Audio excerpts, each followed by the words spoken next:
चलिए शुरू करते हैं। एंथ्रोपोलॉजी डिस्कस कर रहे थे हम। अ, पिछली वीडियो में हमने डिस्कस किया एंथ्रोपोलॉजी को, ओवरव्यू कर रहे थे हम। है क्या एंथ्रोपोलॉजी?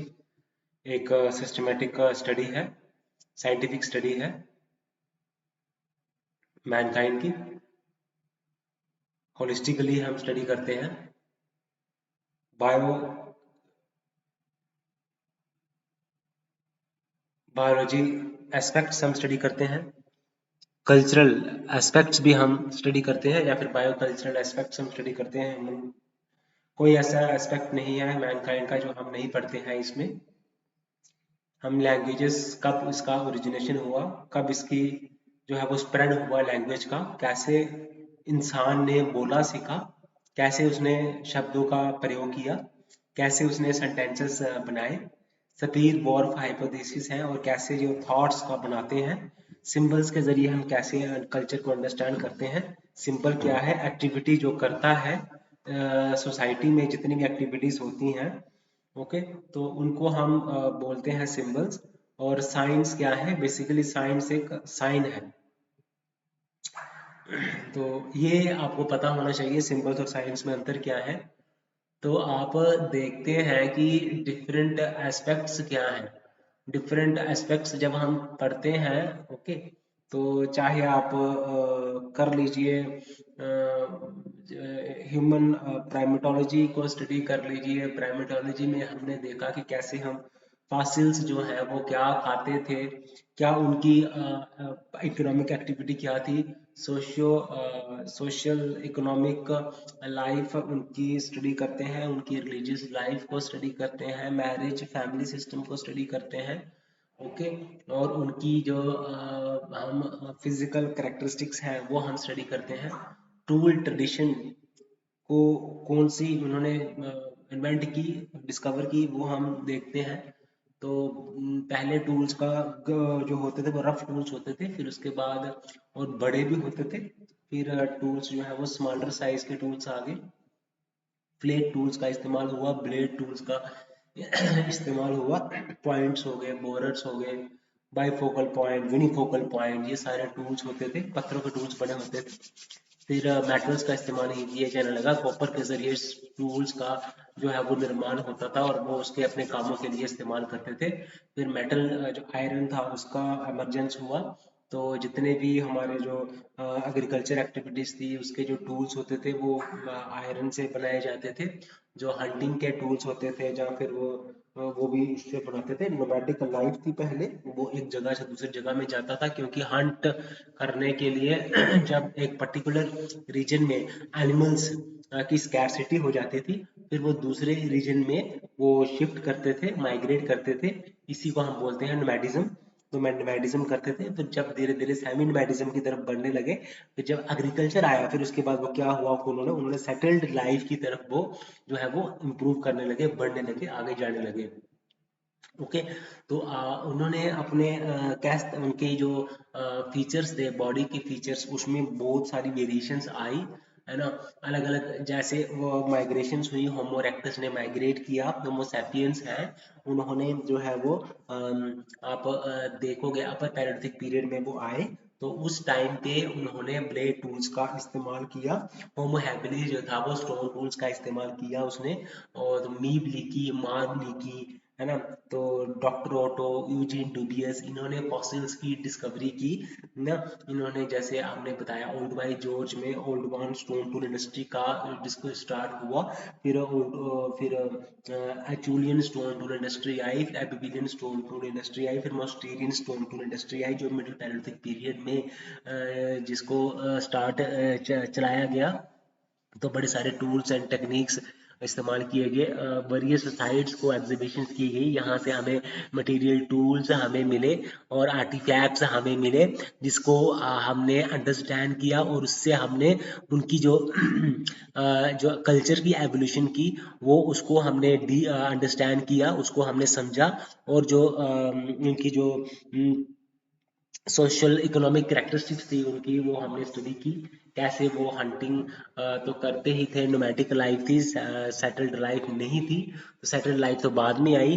तो कैसे वो रॉक शेल्टर्स में रहते थे, आर्ट फॉर्म्स में वो व्यस्त रहते थे, आर्ट फॉर्म्स में वो पार्टिसिपेट करते थे, पेंटिंग्स करते थे, रॉक पेंटिंग्स वो प्रैक्टिस करते थे।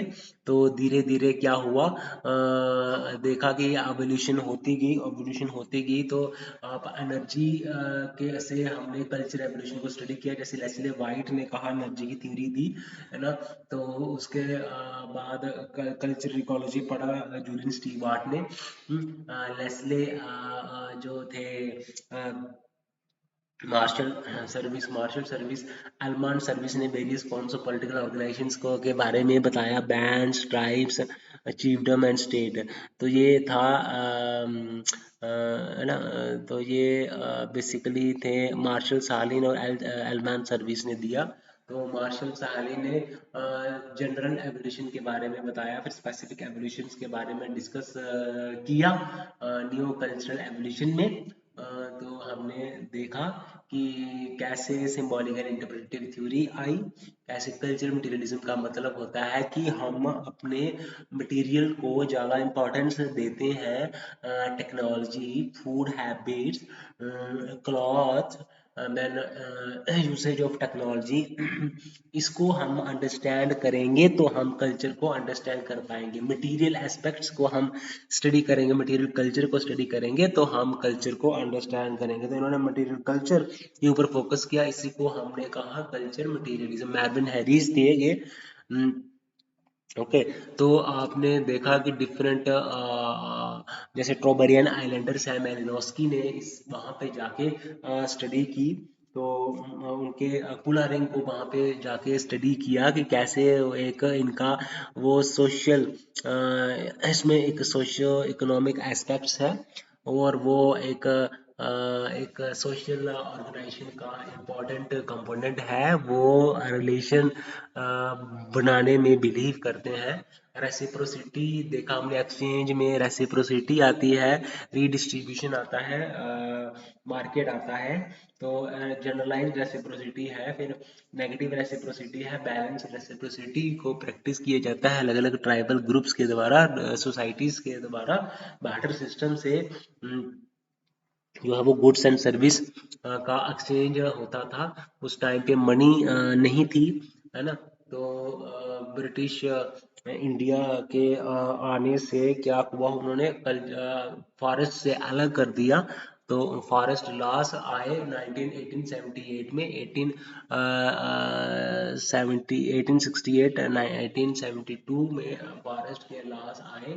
तो 2006 फॉरेस्ट राइट्स एक्ट जो है, फॉरेस्ट में उनको ट्राइबल्स को कुछ राइट्स दे दिए ताकि वो माइनर फॉरेस्ट प्रोड्यूस कर सकते हैं, फॉरेस्ट से कलेक्ट कर सकते हैं, पाउडर कलेक्ट कर सकते हैं, और अपनी लाइवलीहुड को सस्टेन कर सकते हैं। ये फॉरेस्ट ठीक है, एक्ट आया, फॉरेस्ट राइट्स एक्ट आया 2006 में।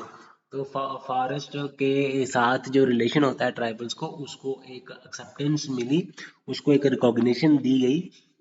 तो ये था ट्राइबल कास्ट कंटिन्यूम भी समझा हमने, कैसे कास्ट के जो लोग हैं वो ट्राइबल्स की करेक्टरिस्टिक्स को अडॉप्ट कर रहे हैं हमने, और वाइस वर्सा भी हो रहा है। तो जैसे हमने देखा कि कैसे मैकिंग मैरियट ने यूनिवर्सलाइजेशन, पैरोकलाइजेशन के फिनोमेना को स्टडी किया, लिटिल ट्रेडिशन और ग्रेट ट्रेडिशन के कॉन्सेप्ट में। ग्रेट ट्रेडिशन होता है सिविलाइज्ड का कल्चर, तो ये ट्रेडिशन होता है सिविलाइज्ड का, और जो लिटिल ट्रेडिशन होता है ये अनसिविलाइज्ड का होता है ये ट्रेडिशन। तो कल्चर्स हो गया, ट्रेडिशंस हो गया, कस्टम्स हो गया, नॉलेज हो गया, बिलीव्स हो गया, ठीक है। तो ये कम्प्लेक्स होल बताया उसने कल्चर के बारे में, ईबी टाइलर ने। सिविलाइजेशन क्या है, इवॉल्व फॉर्म ऑफ कल्चर है। तो ई ए हुटन जैसे ने डेफिनेशन दी, रेस की एक एक ग्रुप है जो कि डिफर होता है एक दूसरे के साथ on the basis of language, then religion, then size, then stature, then nose form, hair form, ठीक है, body form, ठीक है, जिसको हम सोमेटोटाइप्स भी कहते हैं। एंथ्रोपोमेट्रिक मेजरमेंट्स की जाती हैं, इसमें बॉडी की लेंथ हाइट मेजर की जाती है, बॉडी का वेट मेजर किया जाता है, में mass body mass index major किया जाता है, लिम्ब की प्रोपोर्शंस को मेजर किया जाता है। ओके, तो ये है एंथ्रोपोमेट्रिक मेजरमेंट्स। हम प्लेयर्स की सिलेक्शन करते हैं डिफरेंट स्पोर्ट्स के लिए, और हम न्यूट्रिशनल का स्टेटस को भी स्टडी करते हैं, सोशल इकोनॉमिक स्टेटस को हम स्टडी करते हैं। हम ठीक है, तो हम इनको डिफरेंट परफॉर्मेंस स्पोर्ट्स परफॉर्मेंस के लिए भी तैयार करते हैं। हम डिफरेंट देखिए, तो ये हम एंथ्रोपोलॉजी जो है हमने डिस्कस किया है, अंडरस्टैंड किया है। ठीक है, तो आपने जो है घबराना नहीं है। आप जब आप किसी को देखते हो पढ़ाते वक्त, तो आप अपने थॉट्स के ऊपर, अपने लेक्चर्स के ऊपर फोकस करो, और वो क्या सोच रहा है उसके बारे में आप नहीं फोकस करो। आप अपने थॉट्स के ऊपर फोकस करो जब आप डिलीवर कर रहे हैं लेक्चर्स को। तो ये एक इम्पॉर्टेंट मैं टॉपिक्स के बीच में मैंने एक इम्पॉर्टेंट थिंग आपको आपके साथ शेयर की है मैंने। तो गाइस, हम एंथ्रोपोलॉजी पे वापस आते हैं। कैसे जो है जो आप देखिए इंडियन सोशल स्ट्रक्चर जो है उसके उसमें हम पुरुषार्थास पढ़ते हैं, अलग अलग जो है वो कर्म कर्म होते हैं, हमारे रिनास होते हैं सोसाइटी के अंदर। हम वर्णास से, चार आश्रम से हमें गुजरना होता है। हमारी लाइफ में चार आश्रम्स होते हैं, तो उन आश्रमों में हमारे अलग अलग धर्मास होते हैं, हमारे अलग अलग कर्मास होते हैं, हमारे रिनास होते हैं, है ना। तो हम मोक्ष की प्राप्ति करते हैं, हम सेलिबेसी अडॉप्ट करते हैं, हम एजुकेशन अटेन करते हैं, हम अपने आप को प्योर रखते हैं, उसमें हम मटेरियल थिंग्स को अटेन करते हैं, हम मैरिज करते हैं, उसमें दूसरे स्टेज में, तीसरी स्टेज में हम क्या करते हैं, हम रिनास जो है वो फुलफिल करते हैं। हम जंगल में जाते हैं, हम अपने जो एक्टिविटीज़ मटेरियल एस्पेक्ट्स होते हैं, प्लेजर्स होते हैं, उसको फुलफिल नहीं करते, छोड़ देते हैं उसको। ठीक है, तो आगे हम अपने लाइफ में बढ़ते हैं। फिर हम मेडिटेशन करने के लिए हम फॉरेस्ट में जाते हैं, फिर हम वहाँ पे जाके एजुकेशन अटेन करते हैं, नॉलेज अटेन करते हैं, हम मोक्ष की प्राप्ति करते हैं। तो आपने आपकी जो आइडियाज़ है, व्यूज़ है, उसमें फ्लेक्सिबिलिटी होनी चाहिए, आपको नए नए सेंटेंसेस फ्रेम करने आने चाहिए, तभी आप जाके स्कोर करोगे, अच्छे से अच्छे मार्क्स आप स्कोर कर लोगे। तो गाइस, आप जो आई है, आप मेरे को बताइए, आपको समझ आ रही है कि नहीं आ रही है? Are you getting me? You are looking little confuse? Okay guys, thanks thanks thanks. तो हम आगे और हम इसके थिंग्स को हम डिस्कस करते हैं कि हम कैसे डेमोग्राफिक प्रोफाइल हमने पढ़ी, ह्यूमन पॉपुलेशन की डेमोग्राफिक थ्योरीज हमें पढ़ी, है ना। तो फैक्टर्स हमने पढ़े, तो हमने सोशल थ्योरीज पढ़ी, हमने इकोनॉमिक थ्योरीज पढ़ी, हमने, है ना, बायोलॉजिकल थ्योरीज पढ़ी है हमने डेमोग्राफिक की, हम डेमोग्राफिक ट्रांजिशन थ्योरीज पढ़ी है। कैसे कौन कौन से फैक्टर्स के ऊपर पॉपुलेशन ग्रोथ डिपेंड करती है, फर्टिलिटी के ऊपर, फिकलिटी के ऊपर, बर्थ रेट के ऊपर, डेथ रेट के ऊपर। तो कितने बर्थ्स हुए हैं, कितने लोग, डेथ्स कितनी हो रही है, रेट ऑफ डेथ्स कितनी है, रेट ऑफ बर्थ कितना है ना। ये हम इसमें डिस्कस करते हैं, है ना, डेमोग्राफी का प्रोफाइल में। तो हम इसके बहुत सारे फैक्टर्स हैं जिनके ऊपर ये डिपेंड करता है। सोशल कंडीशन कैसी है, मैरिज, इकोनॉमिक एस्पेक्ट्स कैसा है, न्यूट्रिशनल स्टेटस कैसा है, रिलीजियस क्या डिक्टेट करता है आपको, है ना, हैबिट्स कैसे हैं आपके, है ना। तो अर्बनाइजेशन, रूरलाइजेशन, माइग्रेशन, तो आप जॉइंट फैमिली में रह रहे हैं या न्यूक्लियर फैमिली में रह रहे हैं, तो फैमिली की भी बड़ी सारी टाइप्स होती हैं। Matrilocal family, patrilocal family, unilineal, patri patrilineal family, matrilineal family. Okay, तो ये टाइप्स होती है फैमिली की। न्यूक्लियर फैमिली होती है, एक्सटेंडेड फैमिली होती है। ओके, रेजिडेंस के बेस पे मैट्रिलोकल रेजिडेंस, पैट्रिलोकल रेजिडेंट फैमिलीज की कैटेगराइजेशंस होती हैं। मैरिज की डिफरेंट टाइप्स होती हैं। मोनोगैमी होती है, पॉलीगैमी होती है, लेविरेट होता है, सोरोरेट होता है, प्रेफरेंशियल मैरिज में क्रॉस कजन मैरिजेस आती हैं, पैरल कजन मैरिजेस आती हैं, लेविरेट आता है, सोरोरेट आता है। जब इंसान मैन जो है, जब वो मैन जो है अपनी डेड वाइफ की बड़ी या छोटी बहन के साथ शादी कर लेता है। और दूसरी केस में क्या होता है कि सोरोरेट में क्या होता है कि जब विमन जो है अपने डिसीज हस्बैंड के बड़े भाई के साथ या छोटी भाई के साथ शादी कर लेती है। That is called levirate, sororate. तो ये कल्चर एस्पेक्ट्स हैं जी, ट्राइबल सोसाइटीज में एग्जिस्ट करता है कि हमारे ट्रेडिशनल कल्चर में ये सब चीजें थी, है ना। तो हम देखते हैं अनकुलेट मैरिजेस है कि हाँ, है ना।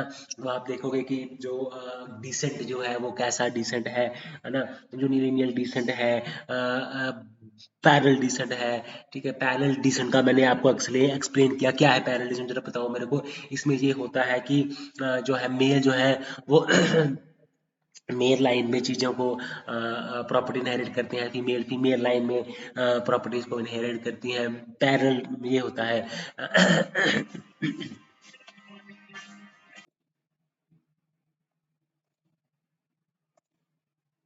सो ये इन कॉन्सेप्ट्स को अंडरस्टैंड करते हुए आपने आगे बढ़ना है कि कैसे वहाँ पे जो स्त्रियां हैं वो कैसे अपने ब्रदर के घर में रहती हैं। या इसमें क्या होता है कि जो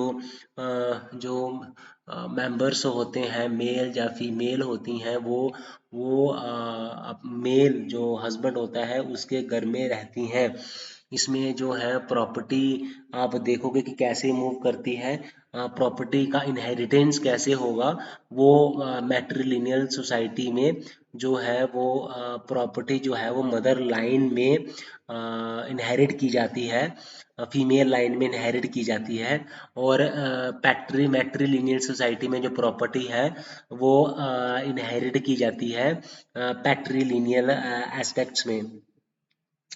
तो आप इनको अंडरस्टैंड करने के लिए आप जब डिफरेंट व्यूज़ हैं को अंडरस्टैंड करेंगे तो आप देखने लगोगे कि क्या चीज़ें हैं अंडरस्टैंडिंग में, कैसे वो हो जाती हैं चीज़ें, कैसे समझनी हैं, अंडरस्टैंडिंग करनी है। तो they it has to be explained in a different manner. तो आपको देखिए कि रिश्तेदारों की जब हम बात करते हैं तो उसके जो जितने भी रिश्तेदार होते हैं कि वो उनके साथ कैसा रिलेशन उनका रहता है, वो ठीक है। तो साथ में हम जो किनशिप टर्मिनोलॉजी है, इसमें बहुत सारी टर्मिनोलॉजी हम स्टडी करते हैं। किनशिप टर्मिनोलॉजी में बड़े सारे सिस्टम्स हैं, वो हम एक्सप्लेन करे हैं। क्रोज सिस्टम है, ओमाहा सिस्टम है ना, इरोक्यूज सिस्टम है, सुडानीज सिस्टम है। तो ये डिफरेंट डिफरेंट तरीके से अपने किनशिप के लिए टर्म्स इन्होंने बनाई हैं। तो कैसे वो अपने किन्स को कैसे वो पुकारते हैं, उनको कैसे एड्रेस करते हैं। ठीक है, तो आपको देखना है कि एवोल्यूशन में देखा कि कैसे जिराफ अपनी नेक जो है वो स्ट्रेच कर करके उसकी नेक जो है लंबी हो गई है।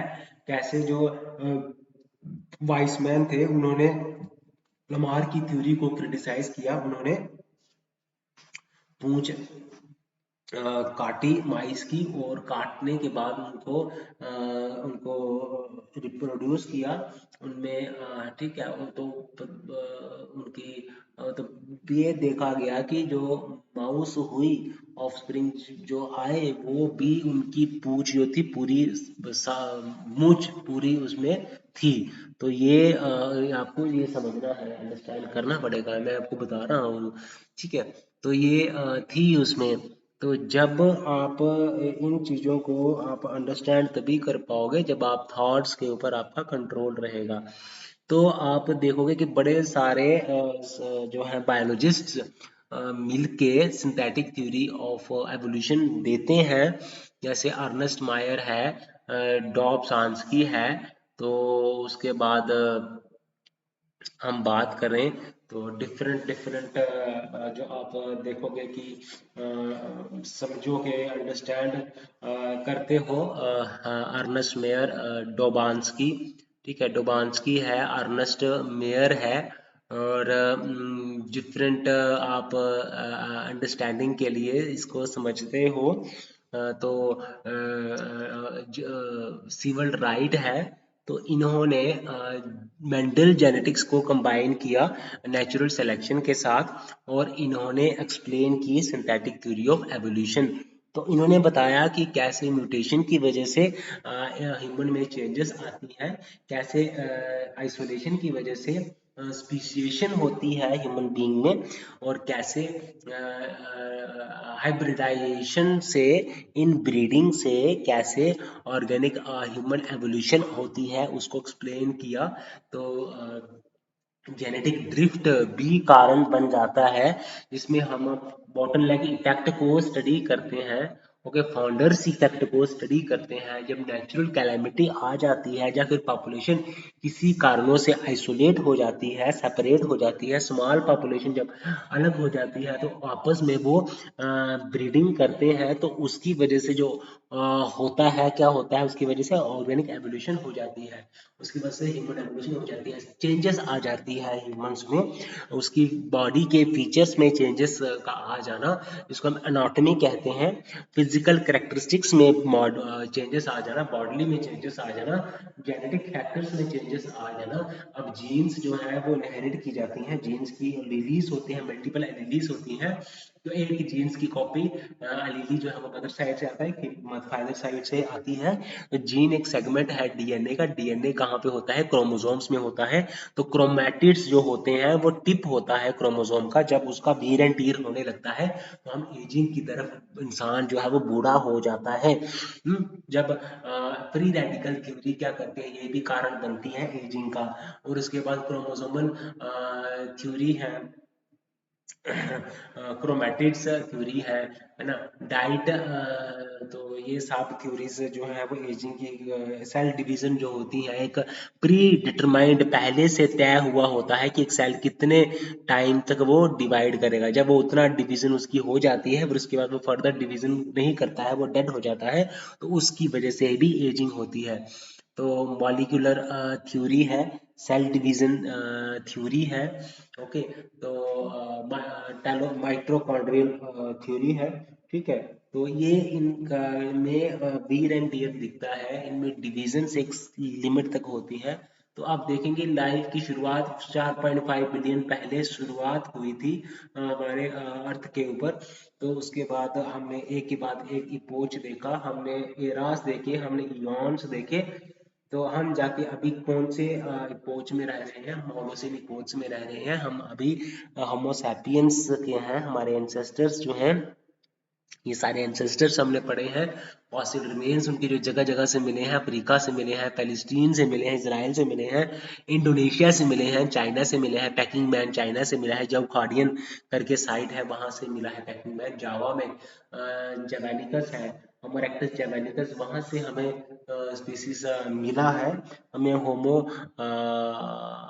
हाइड्रोजेनेसिस हमें मिला है ना, होमो निएंडरथल्स हमें मिला है, क्लासिकल ला चैपलियाक्सेंट, और दूसरा जो है वो सारे स्पीशीज मिले हैं। तो क्या इनमें बोन्स हमें मिलती हैं, हमें स्कल मिलता है, हमें जॉस मिलता है, मैंडिबल्स मिलता है, टीथ मिलती हैं।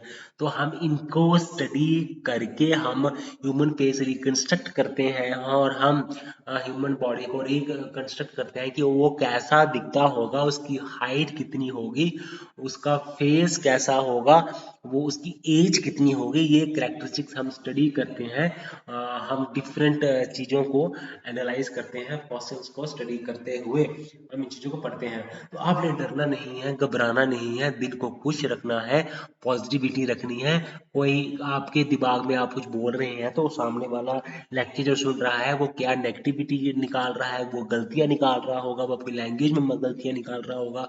तो आप डरे नहीं, आपने डरना नहीं है, आपने बस अपने थॉट प्रोसेस के ऊपर फोकस करना है और आपने फ्लो में बोलना है, करेक्शन बोलनी है। इतनी कैपेबिलिटी तो आप में होगी। आप जिस स्टेज में, अब अगर आप प्रिपरेशन कर रहे हैं, आपने ग्रेजुएट्स हैं, तो आप पे जो है थॉट डेवलप करने की कैपेसिटी तो ऑलरेडी होगी।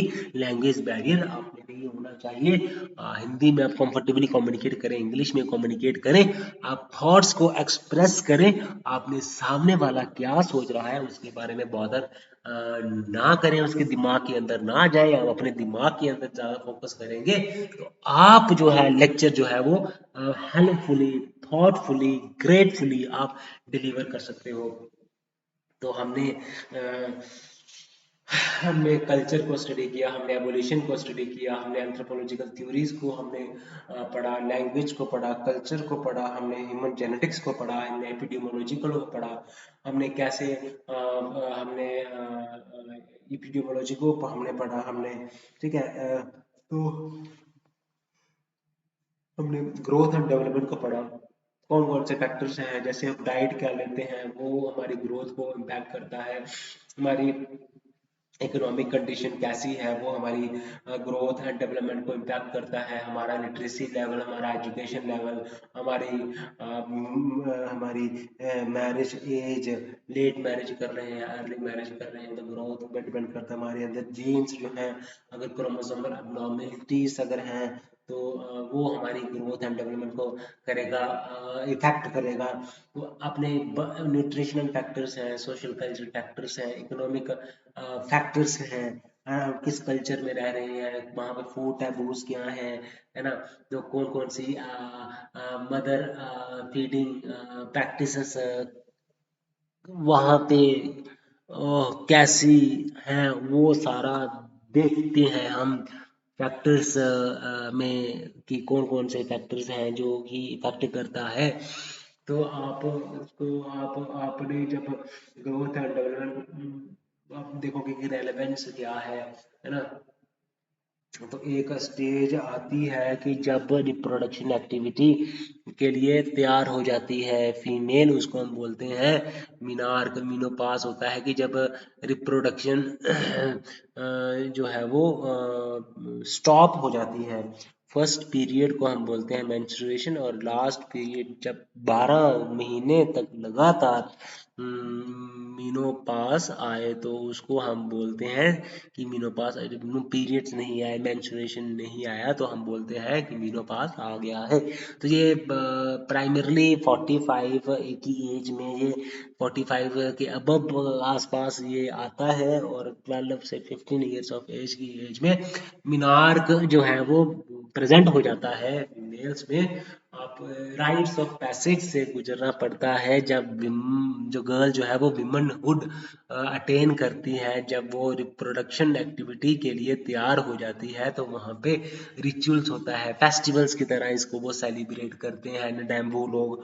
ओके, तो आप देखते हैं कम्युनिटास है, लिमिनैलिटी है, वो हमने देखी कि किस तरह से जो राइट्स ऑफ पैसेज में वो एक नए कैटेगरी में वो सेट जाता है, सेटअप हो जाता है, वहाँ पे वो नई चीज़ें सीखता है, फिर वो दोबारा से उसको सोसाइटी के साथ इंटीग्रेट कर जाता है। तो यही कॉन्सेप्ट है कम्युनाटास एंड लिमिनैलिटीज। कॉन्सेप्ट को हमने स्टडी किया।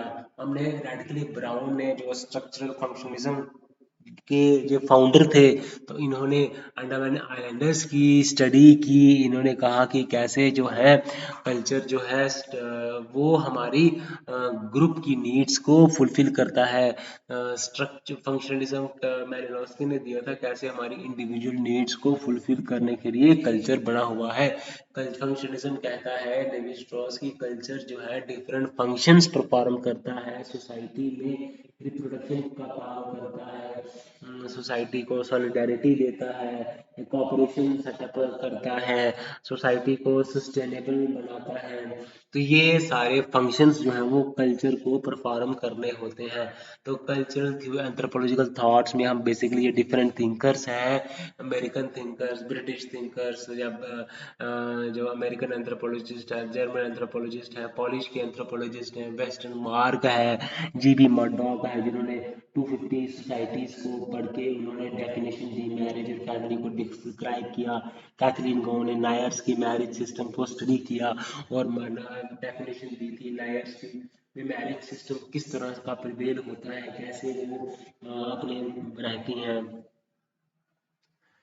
डिफरेंट सोशल इकोनॉमिक फैब्रिक्स में। तो आप जब इनमें जब जेनेटिक्स को अगर हम स्टडी करते हैं, जब हम जो है हम पॉलिटिकल लाइफ को स्टडी करते हैं कि कैसे जो है सबसे पहले बैंड्स आया, ये छोटा ग्रुप होता है, इसमें चंद लोग होते हैं जो वो क्या होते हैं, इक्वल होते हैं आपस में, इक्वालिटी इक्वल इग्लिटेरियन उनमें कैरेक्टरिस्टिक्स होती है। अब इग्लिटेरियन का मतलब क्या है?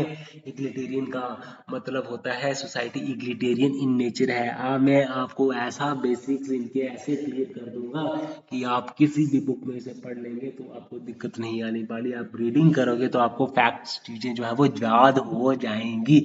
तो वहाँ पे न्यूमैटिक होता है ना, वो सेल्फ सफिशिएंट ग्रुप्स हैं, कोऑपरेटिव यूनिट की तरह वो काम करते हैं। तो ये डिफरेंट एवोल्यूशन हुई थी कल्चर्स की। पहले सैवेजरी थी, बारबरिज्म आई, सिविलाइजेशन आई। तो ये क्लासिकल थ्योरी है, कहते हैं कि सारे ह्यूमन बीइंग में साइकिक यूनिटी ऑफ मैनकाइंड होती है जैसा सोचते हैं।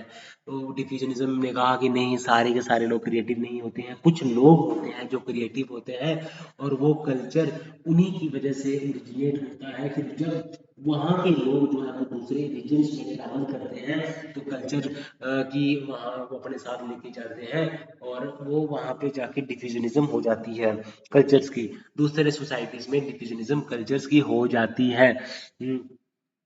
तो ये स्ट्रक्चरलिज्म है, फंक्शनलिज्म है, कल्चरल मटेरियलिज्म है, सिंबॉलिक एंड इंटरप्रेटिव थ्योरी है, कॉग्निटिव थ्योरी है, टाइलर कॉन्कलिन ने दी थी कि कैसे हमारे थॉट्स को एनालाइज करना है, इंटरप्रीट करना है।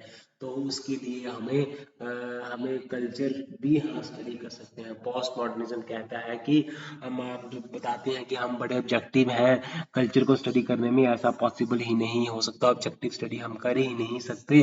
कुछ तो जो है वो कहते थे कि थ्योरीज को आउटलाइटली वो रिजेक्ट करते थे, लेकिन कुछ जो थे वो कहते थे कि नहीं, थ्योरीज को रिजेक्ट नहीं करना चाहिए, थ्योरीज को ट्रांसफॉर्म करने की जरूरत है। थ्योरीज को हम इसमें कल्चरल रिलेटिविज्म एक ऐसे कॉन्सेप्ट जो फ्रांस बॉस ने दिया था, फादर थे अमेरिकन एंथ्रोपोलॉजिस्ट के, है ना। फ्रांस बॉस हो गए। सोशियो कल्चरल एंथ्रोपोलॉजी की शुरुआत हुई, फिर अमेरिकन एंथ्रोपोलॉजिस्ट की शुरुआत हुई, बड़ी बड़ी डेफिनेशंस थी इसकी एंथ्रोपोलॉजी के। इसने क्या एंथ्रोपोलॉजी को स्टडी किया, अंडरस्टैंड किया। तो बेटा आप जब इन चीज़ों को पढ़ते हो तो आप इन चीज़ों को एक्सप्लेन तभी कर पाओगे जब आप के हाथ में, जब ये फैक्ट्स आपके हाथ में होंगे। कैसे 8.6% जो है शेड्यूल्ड ट्राइब पॉपुलेशन इंडिया में रिजाइड करती है। तो अब बहुत सारे इनके लिंग्विस्टिक और रिलीजियस मिनॉरिटीज हैं। लिंग्विस्टिक मिनॉरिटीज की बात करें, जैसे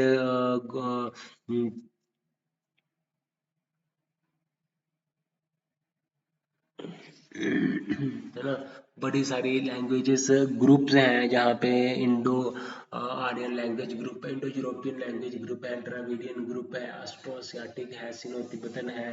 तो ये बड़े ट्राइब्स इसमें आते हैं, ट्राइबल्स की लैंग्वेज ऑफ ऑस्ट्रो एशियाटिक में आती है। इंडो यूरोपियन में हिंदी आती है, बंगाली आती है, असामीज आती है ना। तो पंजाबी आती है, संस्कृत, है ना।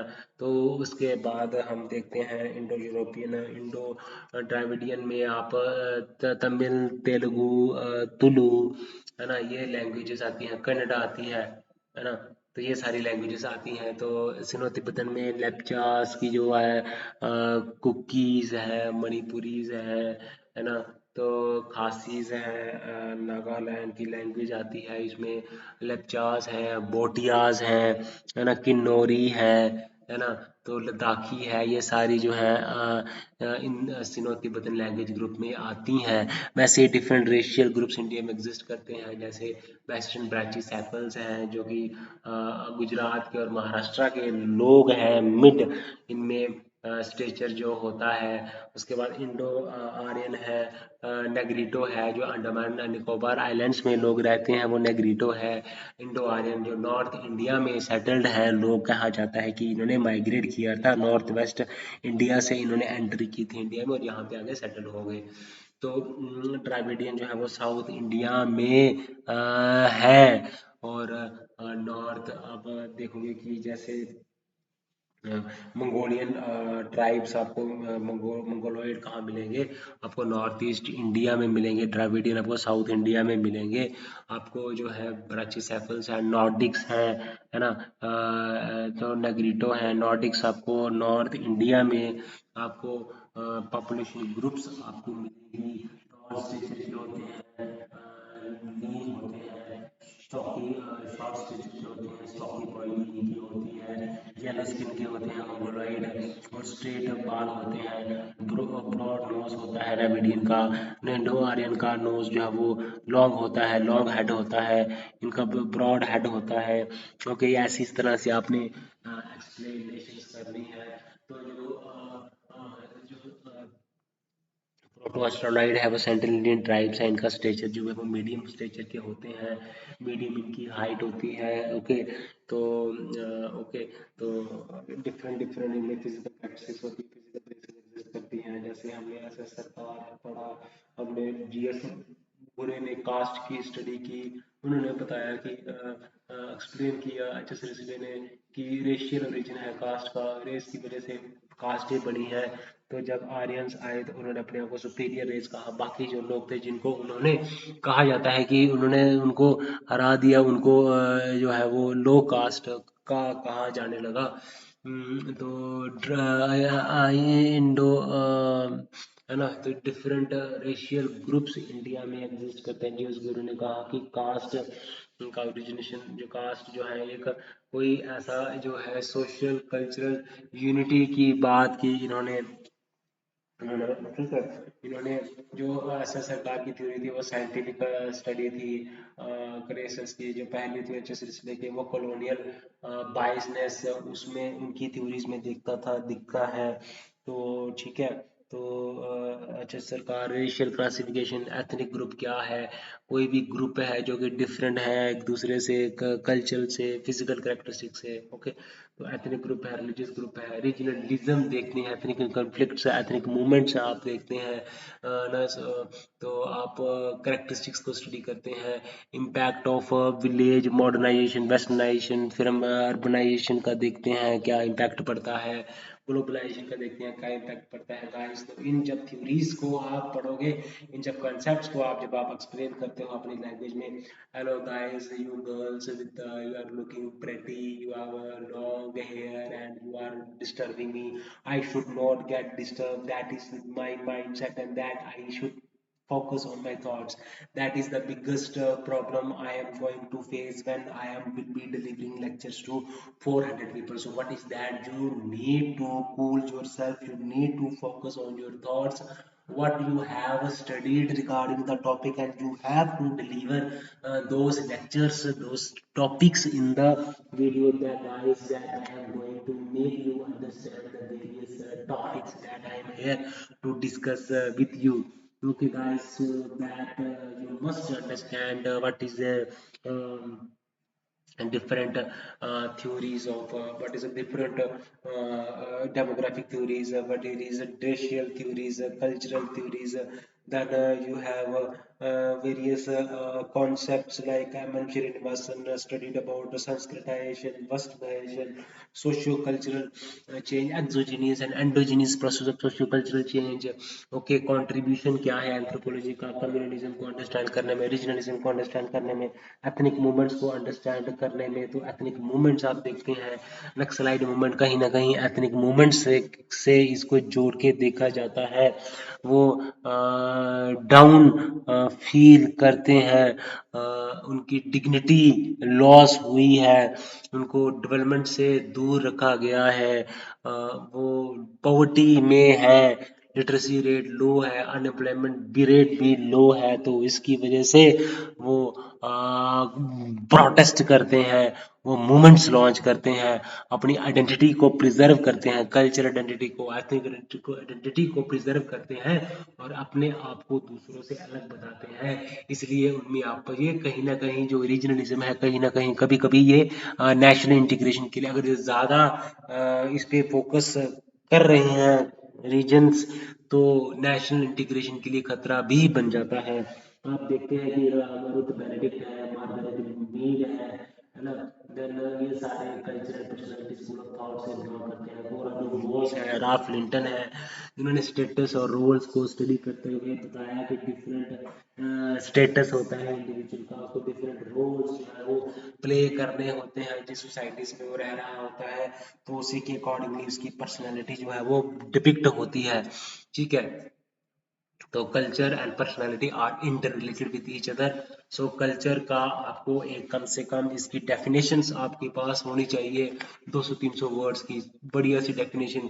केस स्टडीज आपके पास रेडी केस स्टडीज होनी चाहिए, करंट केस स्टडीज को कोट करो, इंपॉर्टेंट केस स्टडीज को कोट करो, पुरानी केस स्टडीज आपने वही कोट करनी है जो कि रेलिवेंट है ना। न्यू केस स्टडीज कोट करोगे तो आपका आंसर जो है वो यूनिक दिखेगा एग्जामिनर को, वो आपको नंबर देगा, आपको देगा। आप इधर बैठ जाओ, मैं आपको पढ़ाऊंगा, बहुत अच्छे से पढ़ाऊंगा, स्टडी कराऊंगा, अंडरस्टैंडिंग कराऊंगा। गाइस आपने घबराना नहीं है, आपने मेरे साथ मुझे कॉपरेट करना है। 6 महीने तक मैं 6 महीने में आपका सिलेबस जो है वो सारा कवर करूंगा, आपको डिक्टेशन भी दे दूंगा एंथ्रोपोलॉजी की।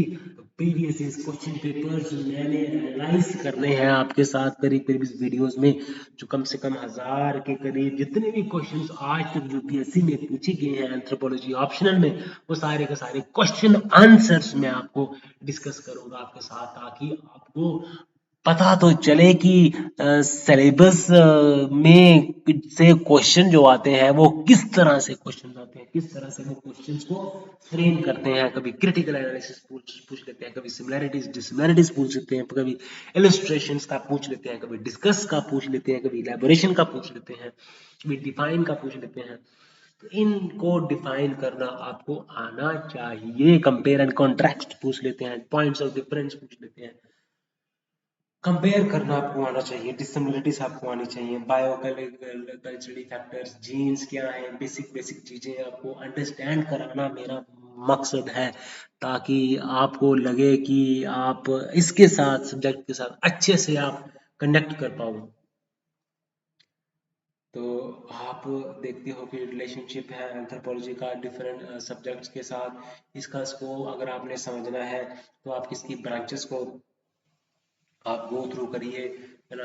कैसे हम आर्कियोलॉजिकल एंथ्रोपोलॉजी में हम मटेरियल रिमेन्स को स्टडी करते हैं, सोशियो कल्चरल एंथ्रोपोलॉजी में हम सोशल इंस्टीट्यूशंस को स्टडी करते हैं, रिलीजन को स्टडी करते हैं, मैरिज को स्टडी करते हैं, फैमिली को स्टडी करते हैं, लिंग्विस्टिक एंथ्रोपोलॉजी में हम लैंग्वेज के ओरिजिनेशन को स्टडी करते हैं, हम कम्युनिकेशन को स्टडी करते हैं, है ना। डिफरेंट थ्योरीज है उनको हम स्टडी करते हैं।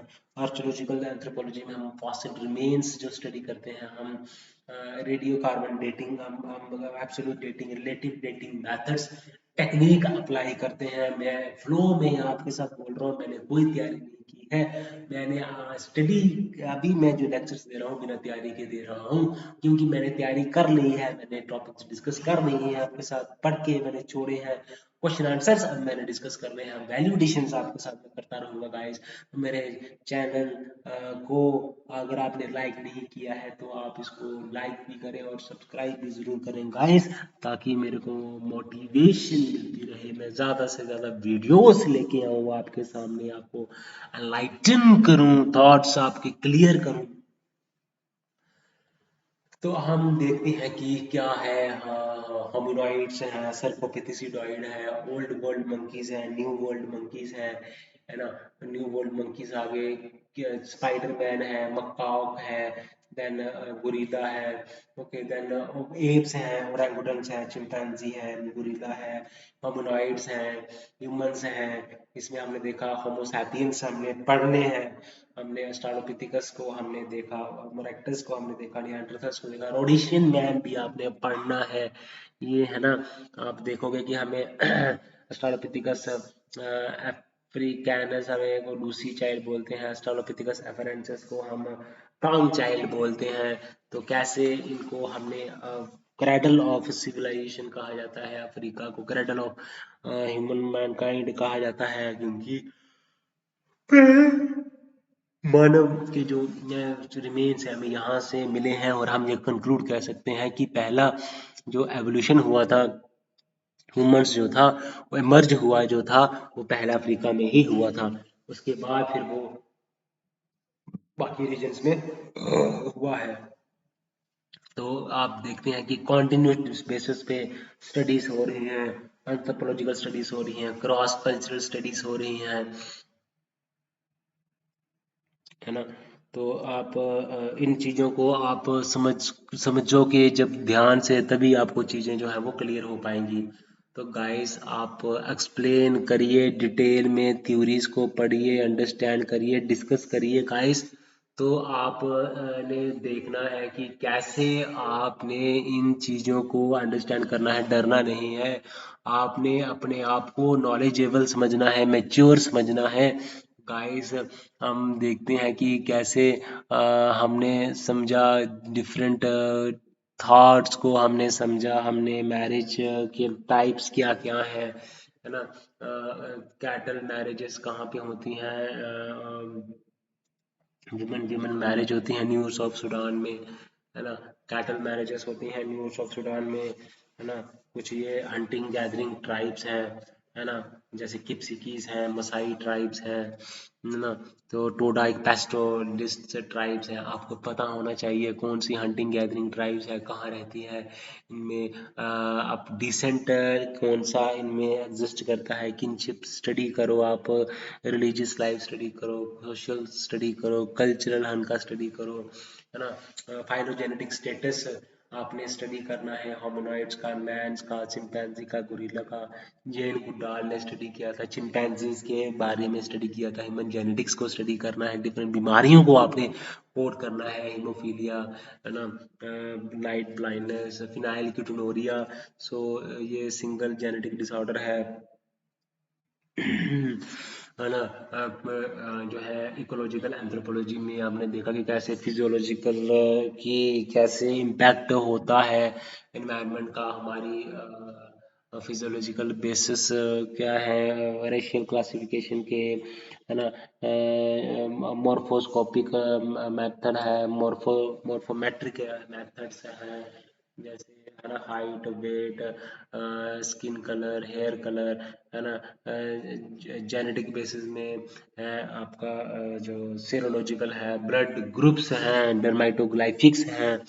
तो इससे हमें पता चलता है biological basis of racial classification. अब जनरल ट्राइबल सिचुएशन इंडिया में क्या है, क्या वो करते हैं। Art and craft producing tribes हैं इंडिया में, इंडिया में पेस्टोलिस्ट ट्राइब हैं, एग्रीकल्चरिस्ट ट्राइब्स हैं, जैसे गारोस हैं, खासिस हैं, है ना।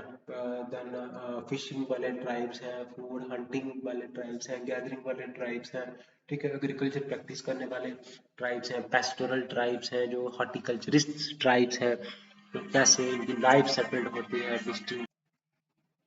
तो जब आप एक्सप्लेन करने के लिए तैयार हो जाएंगे, तो आपने कॉन्फिडेंस लेवल आपका हाई होना चाहिए, थॉट्स आपके क्लियर होने चाहिए, आपको समझ आनी चाहिए कि आप क्या पढ़ाने वाले हैं, आपकी कंप्लीट आपकी मास्टरी होनी चाहिए टॉपिक के ऊपर, सब्जेक्ट के ऊपर। आप 2 घंटे बोलने के लिए तैयार होने चाहिए। आपका जो है क्वेश्चंस जो अगर पूछे जाते हैं आपको लेक्चर के दौरान, उनको आपने ऑन स्पॉट ही आंसर करने की कोशिश करनी है। हाँ, अगर नहीं कोई क्वेश्चन का आंसर नहीं हो पाता है ऑन स्पॉट, तो उसके लिए अपने अगले दिन उसको आप एक्सप्लेन कर सकते हैं, या फिर टाइम के बाद आप एक्सप्लेन कर सकते हैं। तो नेचुरली आपके अंदर कॉन्फिडेंस लेवल हाई होना चाहिए, आपने घबराना नहीं है, चीज़ों को एक्सप्लेन करना है। आप वहाँ पे जब वीडियोस करने आएंगे तो कुछ लेक्चर्स करवाए जाते हैं, है ना। तो जिन्होंने क्वालिफाई किया होता है यूपीएससी, तो आपका उनके आगे कॉन्फिडेंस लेवल जो है वो हाई होना चाहिए। आपके जो सामने जो बैठे होंगे वो कुछ सीरियस एस्पिरेंट्स होंगे, सारे सीरियस एस्पिरेंट्स अगर आप मान लेते हैं, तो उनमें से कुछ ऐसे भी होंगे जो जिनका इंटरव्यू तक अपीयर हुए हैं, लेकिन उन्होंने मेरिट लिस्ट में नाम नहीं आया है उनका। उनको देख के आपने जो है वो अपना कॉन्फिडेंस लेवल जो है वो लो नहीं होना चाहिए, है ना। मेरे को लग रहा है कि मेरा कॉन्फिडेंस लेवल उनको देख के लो हो जाएगा, बट ऐसा नहीं होना चाहिए। कॉन्फिडेंस ऐसा आपके बढ़ा के रखना पड़ेगा आपको। उनको देख के आप चीज़ों को कैटेगरीली आप क्लियर करेंगे उनके साथ। आपका जो है बॉडी लैंग्वेज जो है आपका एक ऑफिसर की तरह होना चाहिए। एक बॉडी लैंग्वेज जो है आपको नॉलेज होनी चाहिए सब्जेक्ट्स की, एक एक चीज की, थॉट्स की आपकी क्लैरिटी होनी चाहिए, तभी आपका फेशियल एक्सप्रेशन जो है वो जेंटलमैन की तरह होना चाहिए। तो आप देखते हैं कि बायोलॉजिकल बेसिस हमने देखा रेशियल क्लासिफिकेशन का, कैसे डिफरेंट रेशियल ग्रुप्स जो है वो इंडिया में एग्जिस्ट करते हैं। इंडो यूरोपियन है, इंडो आर्यन है, देन ब्राचिसेफल्स हैं, वेस्टर्न ब्राचिसेफल्स हैं, नॉर्डिक्स हैं, ओके, देन द्रविडियन है, मंगोलॉइड्स हैं। ये डिफरेंट रेशियल ग्रुप्स इंडिया में एग्जिस्ट करती हैं। इनकी सोशल लाइफ कैसी है, इकोनॉमिक लाइफ कैसी है, थ्योरीज के बारे में हम डिस्कस करते हैं। डिफरेंट डिफरेंट थ्योरीज है, कैसे हम डिफरेंट अदर सब्जेक्ट्स के साथ इसको रिलेट करके देखते हैं, इसको आपने समझना होगा। डिफरेंट बुक्स के नाम जरा मेरे को बताओ जरा। एक तो elementary forms of kingship, elementary forms of religious life है डरकीम की। एक तो है गोल्डन बाउ बुक लिखी थी जेम्स फ्रेजर ने। एक प्रिमिटिव कल्चर बुक लिखी थी बी टाइलर ने, है ना। Religion and society among the Coorgs of South India, ये बुक थी। देन बेगास था, द गॉन्स था, द ओरवान्स, ये बुक लिखी है। The Munda and their Ghotul, ये बुक लिखी है। उसके बाद then Hindu methods of tribal absorption, N K Bose ने बुक लिखी है। एलपी विद्यार्थी ने स्टडी किया है सैक्रेड कम्प्लेक्स ऑफ बोध गया, है ना। तो आप देखोगे यूनिवर्सलाइजेशन प्रिपलाइजेशन में किम मेरियट ने इसके ऊपर स्टडी किया। कल्चरल इकोलॉजी का कॉन्सेप्ट जो दिया था वो जूलियन स्टीवार्ट ने दिया था। ओके, बुक्स जो है उनके नाम आपने बताने हैं, है ना। कैसे एलिमेंट्री स्ट्रक्चर ऑफ किनशिप, ये बुक लेवी स्ट्रॉस ने स्टडी की। अलायंस थ्योरी, डिसेंट थ्योरी, जिसमें दो तरह का एक्सचेंज होता है, एक तो जनरलाइज्ड एक्सचेंज होता है, एक रिस्ट्रिक्टेड एक्सचेंज होता है डिफरेंट में। ये भी आपने अंडरस्टैंड करने के लिए उसको पढ़ना पड़ेगा। आप अपने वोकल्स को स्ट्रॉन्ग कीजिए, आप फेशियल एक्सप्रेशन नॉर्मल रखिए, आप लुक स्ट्रेट करिए, आप हेयर हैंड मूवमेंट्स करिए, और यू लुक स्मार्ट इनफ।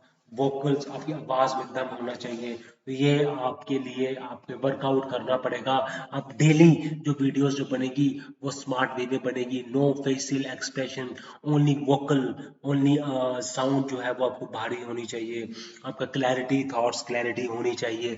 आप डिफरेंट वेज जो हम देखते हैं तो आप अंडरस्टैंड करेंगे कि मैंने डिफरेंट थियरीज को अब एक्सप्लेन किया है, डिफरेंट कल्चर की कैसे एवोल्यूशन हो जाती है, कैसे जो है डार्विनिज्म ने थ्योरी दी थी origin of species by Charles Darwin. तो इन्होंने ह्यूमन एवोल्यूशन को एक्सप्लेन किया था नेचुरल सिलेक्शन के जरिए। इन्होंने theory of use and disuse का दिया था लामार्किज्म ने। इन्होंने ओरिजिन ऑफ स्पीसीज दिया। इन्होंने कहा कि रिप्रोडक्शन का दिया कॉन्सेप्ट, वेरिएशन को एक्सप्लेन किया, इनहेरिटेंस को एक्सप्लेन किया, हेरिटेबिलिटी को एक्सप्लेन किया, नेचुरल सिलेक्शन को एक्सप्लेन किया। तो ये सारे कॉन्सेप्ट्स इन्होंने एक्सप्लेन किया अपनी थ्योरीज में। फिर जाके आगे थ्योरीज जो है वो synthetic theory of evolution evolution आती है, जिस सिंथेटिक थ्योरी ऑफ एवोल्यूशन, मैं आपकी आंख में आंख डाल के बात कर रहा हूँ, hey you beautiful lady, I will not get afraid of you, I will not get disturbed by you, I should make eye contact with anybody, all are equal in my eyes, I am focusing on my brain, on my thoughts, what I am speaking only. So guys, you must practice this daily, and one day you will become a great orator. I will not be afraid of any senior bureaucrat standing in front of me. I will not be afraid of anybody. I will not be shy of anybody. So that way you will be able to explain and enlighten your thoughts and ideas. I have a lot of work to do on my improving my personality. You have to be clear of these thoughts. Okay, I am discussing with you very important concepts with you. Cultural ethnocentrism. Cultural ethnocentrism means when I am studying the culture on in my view, when I am saying that studying the culture in my own perspective, so that will give a biased opinion about the culture. Cultural relativism means there is no any superior culture or inferior culture in you, that you have to explain it with all the details. And mind it, guys, I will try whatever thoughts first comes in your mind. You should speak up. Don't be get afraid of anything. Don't get afraid of anything. ठीक है, जो thoughts आपके दिमाग में पहले आए उसमें आप एक्सप्लेन कर लीजिए, ट्विक कर लीजिए। Don't get afraid, don't be घबराहट। घबराहट जो है वो ना आपको भगाओ, दूर भगाओ, ठीक है। So that you will be strong enough to handle any trouble situation, any uncomfortable situation. I I am telling to explain the anthropology. Aristotle is called the father of anthropology, and James, Franz Boas is called the father of American anthropology. Okay, then Varian Ebert and Varian Elvin had explained and worked with Pandit Nehru, and he had given the philosophy of Nifa. Okay, then isolationist view has been given by E.B. Taylor, and then came G.S. Gure. G.S. Gure said that tribals are the backward Hindus, and tribals should government should try. We all should try to integrate the tribals into the mainstream society. Tribals should come forward and bring out social changes, economic changes, cultural changes in their psychology, in their mindset, in their culture, and they should try to imitate, they should try to be a part of the mainstream society. So various welfare measures are being taken care of. So anthropologists are called social doctors and social engineers. Okay, that you have to go and see to it. So that is the main viewpoint I am discussing with you. So I want to explain with you the various thoughts, the various ideas, the various explanations, and you should be confident enough to highlight all the questions. You should not be afraid of anybody. You should be confident. You should be confident. You should be confident, because nobody will come and help you. You have to help yourself in their way. So that is the main crux of these lectures. I am trying to explain all the views that is required. You have to be very thought provoking. You have to be very strong. You have to be very hard working. There is no shortcuts can give you success in the short run, but if you want to succeed in the long run, you have to work hard. Okay, so people say that the smart work. So I think, but according to my view, hard work is better than anything else. You should be able to understand each and every topics, okay, that I am discussing with you. And then we have Hindu methods of a tribal absorption by N.K. Bose. We have religion and society among the cooks of South India. Okay, primitive culture. Then then Golden Bough. Okay, then that all the books that you need to understand. Okay, then coming of age in Samoa by. Okay, then coming of age in Samoa. Okay, then history of human marriage. Okay, Western mark that you need to understand the various 250 societies and give some conclusion on the base of the studies, and conclusion is that they are the patrilineal societies, and they need to be studied by making use of participant observation method. You must use amic, either you have to use amic approach or attic approach. One is internal view and another is external view. Internal view is going into the tribal villages and living with the tribals, understanding their language, then making a detailed account of their culture, including all the aspects. Then in external view means you are making use of questionnaires. You are not you are taking an outsider's view. Okay, that you must that is the difference between amic and attic approach.